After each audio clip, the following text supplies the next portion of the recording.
Halo guys, pada kesempatan kali ini kami akan membawakan materi tentang Pancasila sebagai sistem filsafat part 2. Untuk mengingatkan kembali, pada part 1, kelompok 7 telah membahas beberapa materi, di antaranya 1. Menelusuri konsep dan urgensi Pancasila sebagai sistem filsafat. Yang kedua, menanya alasan diperlukannya kajian Pancasila sebagai sistem filsafat. Dan yang terakhir, menggali sumber histori, sosiologi, politis tentang Pancasila sebagai sistem filsafat. Nah, pada video kali ini kami akan membahas dua materi. Yang pertama, membangun argumen tentang dinamika dan tantangan Pancasila sebagai sistem filsafat. Dan yang kedua, mendeskripsikan esensi dan urgensi Pancasila sebagai filsafat. Untuk melanjutkan videonya, jangan lupa ya, siapkan alat tulis kalian.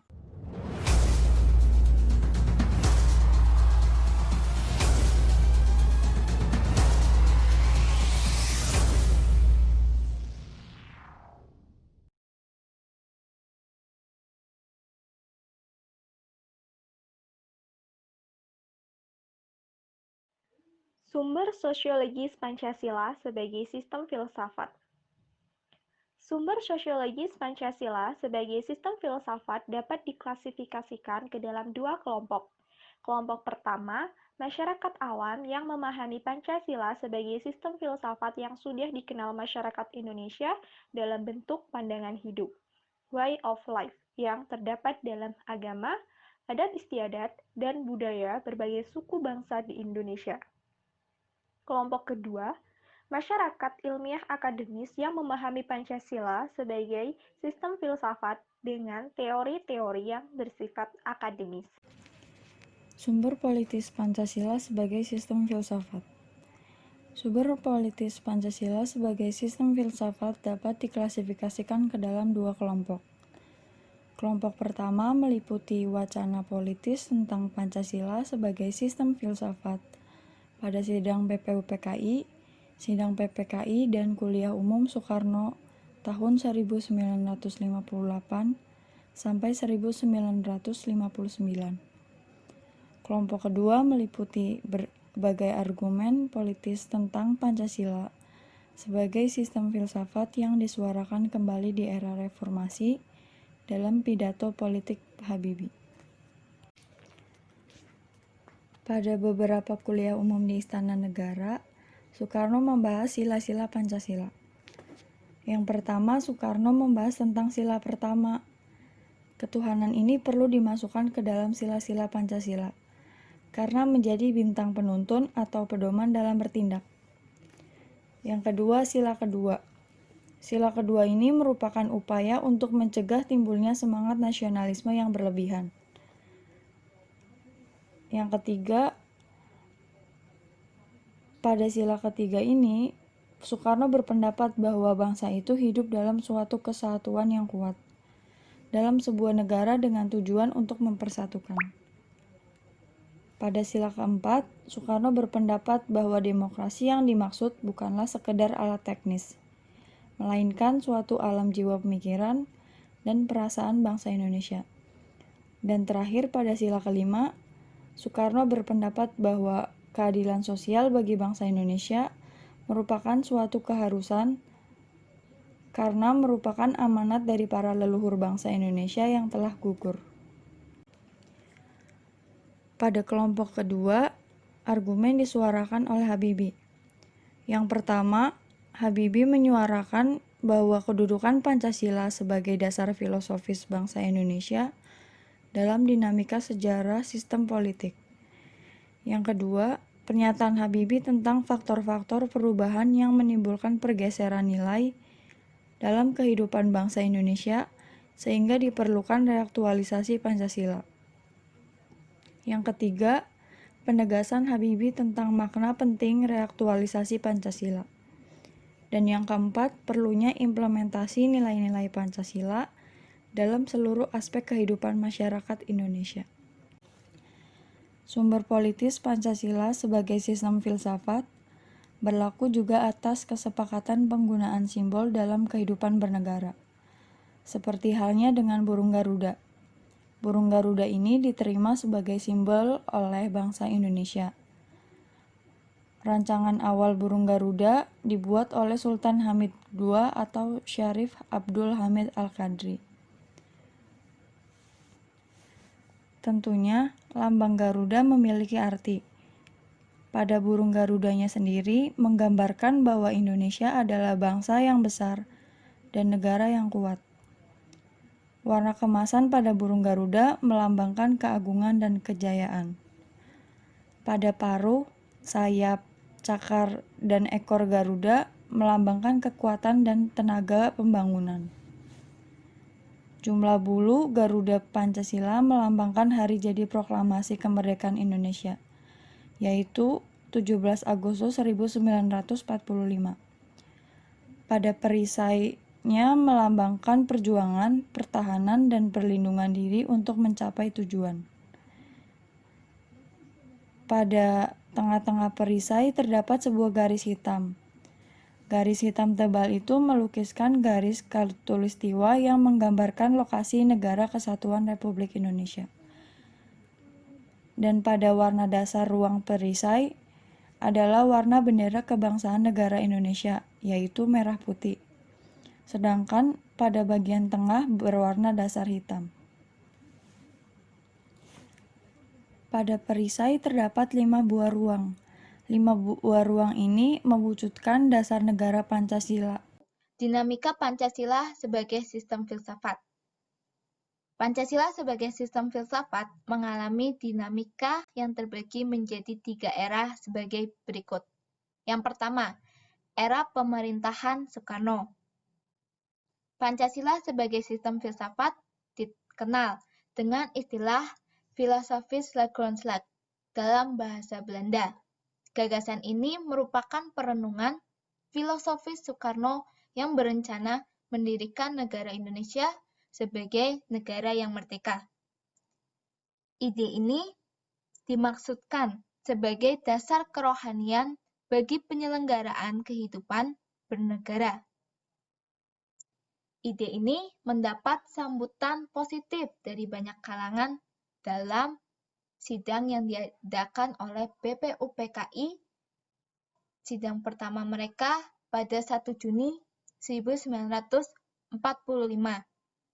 Tapi gagasan ini dirasa belum diuraikan secara rinci, lebih merupakan seperti adagium politik untuk menarik perhatian para anggota sidang dan masih bersifat teoritis.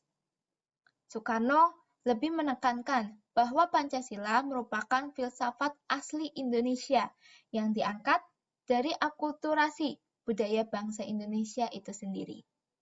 Yang kedua, era pemerintahan Soeharto. Pancasila sebagai sistem filsafat berkembang ke arah yang lebih praktis dengan istilah Weltanschauung dalam bahasa Jerman, yang artinya filsafat Pancasila itu tidak hanya bertujuan mencari kebenaran dan kebijaksanaan, tetapi juga digunakan sebagai pedoman hidup bangsa Indonesia dalam kehidupan sehari-hari.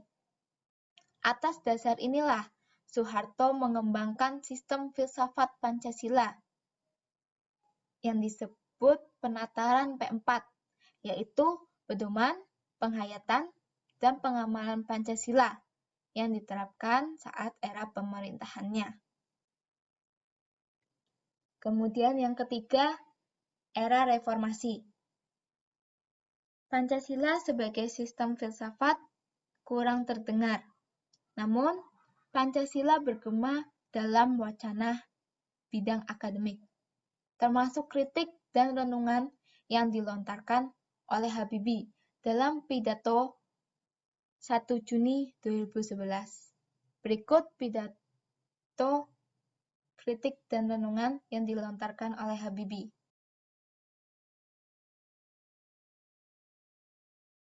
Pancasila seolah-olah tenggelam dalam pusaran sejarah masa lalu yang tak lagi relevan untuk disertakan dalam dialektika reformasi. Pancasila seolah hilang dari memori kolektif bangsa.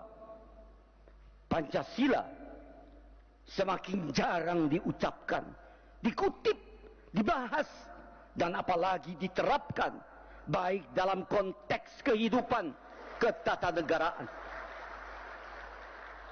kebangsaan maupun kemasyarakatan. Pancasila seperti tersandar di sebuah lorong sunyi, justru di tengah denyut kehidupan Demikian bangsa video Indonesia pidato yang semakin disampaikan hiruk-pikuk oleh Habibie dengan demokrasi pada 1 dan Juni kebebasan berpolitik. 2011. Tantangan Pancasila sebagai sistem filsafat. Beberapa bentuk tantangan terhadap Pancasila sebagai sistem filsafat muncul dalam bentuk sebagai berikut. Yang pertama, kapitalisme. Kapitalisme yaitu aliran yang meyakini bahwa kebebasan individual pemilik modal untuk mengembangkan usahanya dalam rangka meraih keuntungan sebesar-besarnya merupakan upaya untuk menyejahterakan masyarakat. Salah satu bentuk tantangan kapitalisme terhadap Pancasila sebagai sistem filsafat ialah meletakkan kebebasan individual secara berlebihan sehingga dapat menimbulkan berbagai dampak negatif seperti monopoli, gaya hidup konsumenarisme, dan lain-lain. Yang kedua yaitu komunisme. Komunisme adalah sebuah paham yang muncul sebagai reaksi atas perkembangan kapitalisme sebagai produk masyarakat liberal. Komunisme merupakan aliran yang meyakini bahwa kepemilikan modal dikuasai oleh negara untuk kemakmuran rakyat secara merata. Salah satu bentuk tantangan komunisme terhadap Pancasila sebagai sistem filsafat ialah dominasi negara yang berlebihan sehingga dapat menghilangkan peran rakyat dalam kehidupan bernegara. Hakikat atau esensi Pancasila sebagai sistem filsafat terletak pada hal-hal sebagai berikut. Yang pertama, hakikat sila ketuhanan, yaitu terletak pada keyakinan bangsa Indonesia bahwa Tuhan sebagai prinsip utama dalam kehidupan semua makhluk. Yang kedua, hakikat sila kemanusiaan adalah manusia monopluralis yang terdiri atas 3 monodualis, yaitu susunan kodrat, yaitu jiwa dan raga, lalu sifat kodrat, yaitu makhluk individu dan sosial, dan kedudukan kodrat, yaitu makhluk pribadi yang otonom dan makhluk Tuhan. Yang ketiga, hakikat sila persatuan, yaitu terkait dengan semangat kebangsaan yang terwujud dalam bentuk cinta tanah air. Yang keempat, hakikat sila kerakyatan, yaitu terletak pada prinsip musyawarah. Yang kelima, hakikat sila keadilan, yang terwujud dalam 3 aspek, yaitu keadilan distributif, legal, dan komutatif. Keadilan distributif adalah keadilan yang bersifat membagi dari negara kepada warga negara. Lalu, keadilan legal adalah kewajiban warga negara terhadap negara. Dan keadilan komutatif adalah keadilan antara sesama warga negara. Urgensi Pancasila dalam kajian sejarah bangsa. Hasil survei yang dilakukan Kompas yang dirilis pada 1 Juni 2008 menunjukkan bahwa pengetahuan masyarakat tentang Pancasila merosot secara tajam, yaitu 48,4% responden berusia 17-29 tahun tidak mampu menyebutkan sila-sila Pancasila secara benar dan lengkap. 42,7% salah menyebutkan sila-sila Pancasila. Lebih parah lagi, 60% responden berusia 46 tahun ke atas salah menyebutkan sila-sila Pancasila.